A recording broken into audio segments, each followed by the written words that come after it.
ഒരാളൊരു തെറ്റ് ചെയ്താൽ അയാളെ ശിക്ഷിക്കുന്നത് അക്രമമല്ലല്ലോ.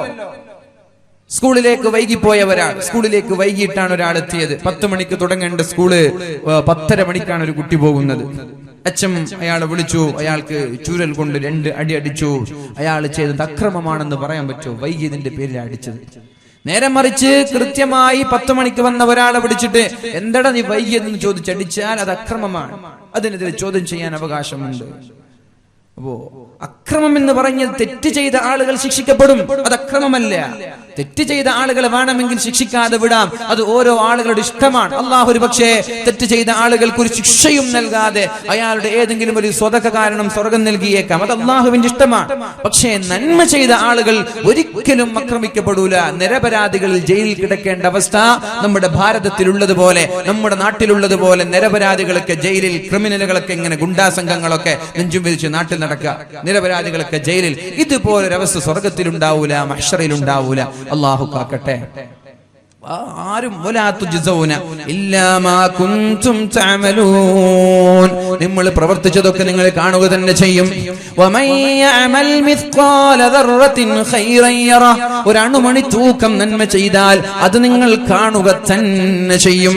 അണുമണി തൂക്കം, ചെറിയ ഒരു നന്മ നിങ്ങൾ മനസ്സിൽ വിചാരിച്ചു. ബക്കറ്റ് വരുമ്പോ പഠിച്ചോ എന്റെ ക്യാഷ് ഇല്ലാഞ്ഞിട്ടല്ലേ, എന്റെ കയ്യിൽ ക്യാഷ് ഇല്ലാഞ്ഞിട്ടല്ലേ, ഉണ്ടെങ്കിൽ ഞാനൊരു 1000 രൂപ ഇടായിരുന്നു മനസ്സിൽ ചിന്തിച്ചു. ആ ചിന്ത വരെ, അതിനുള്ള പ്രതിഫലം വരെ അല്ലാഹു നാളെ നൽകുമെന്നാണ്.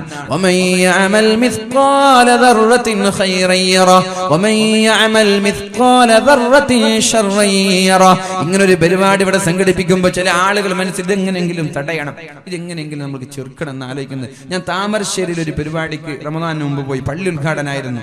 ഹൈദർ അലി ശിഹാബ് തങ്ങളാണ് ഉദ്ഘാടനം ചെയ്തത്. എങ്ങനെ പരിപാടി നടത്തിയെന്നറിയോ? 3 ബസ് പോലീസിന് ഇറക്കി. പള്ളി ഉദ്ഘാടനം കഴിഞ്ഞപ്പോൾ അവിടുത്തെ ഒരു വിഭാഗം ആളുകൾ ഡിവൈഎസ്പിക്ക് കേസ് കൊടുത്തു. ഡിവൈഎസ്പി അവരുടെ വിഭാഗവുമായി ചായവുള്ള ആളാണ്. സ്റ്റേ ചെയ്യിപ്പിച്ചു, പരിപാടിക്ക് സ്റ്റേ ചെയ്യിപ്പിച്ചു. ഇവർ ഹൈക്കോർട്ടിൽ പോയപ്പോൾ അവര് സമ്മതം കൊടുത്തു. 3 പോലീസ് വണ്ടി അയച്ചു, 3 പോലീസ് ബസ് അയച്ചു. എന്നിട്ട് 3 ദിവസം നീണ്ടു നിൽക്കുന്ന പരിപാടി, 3 ദിവസവും ഒരു സെക്കൻഡ് ഇവിടെ നിന്ന് അനങ്ങിപ്പോവാതെ പോലീസ് ബസ് അവിടെ ഉണ്ടാവണം, കാവലായിട്ട് പ്രൊട്ടക്ഷനിലാണ് പരിപാടി നടത്തി. താമരശ്ശേരി, കോഴിക്കോട് ജില്ല താമരശ്ശേരിയിൽ പള്ളി ഉദ്ഘാടനം.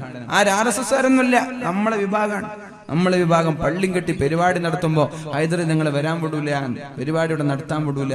പഠിച്ചോ കാക്കട്ടെ. അപ്പൊ അങ്ങനെ ചില ആളുകൾക്കൊക്കെ ഒരു കുഴപ്പമൊക്കെ ഉണ്ടാവും. ഇതൊന്നുമല്ല, പല സ്ഥലത്തും ഞാൻ കാണാറുണ്ട്. വേദന പോകുമ്പോൾ പല സ്ഥലങ്ങളിലും ഇങ്ങനെയുള്ള പ്രശ്നങ്ങളൊക്കെ കാണാറുണ്ട്.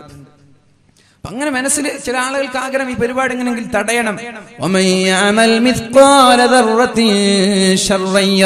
ഒരു അണുമണി തൂക്കം തിന്മ ചെയ്താൽ അതും കാണുക തന്നെ ചെയ്യും. മനസ്സിൽ ചിന്തിച്ചാൽ വരെ അതും കാണും.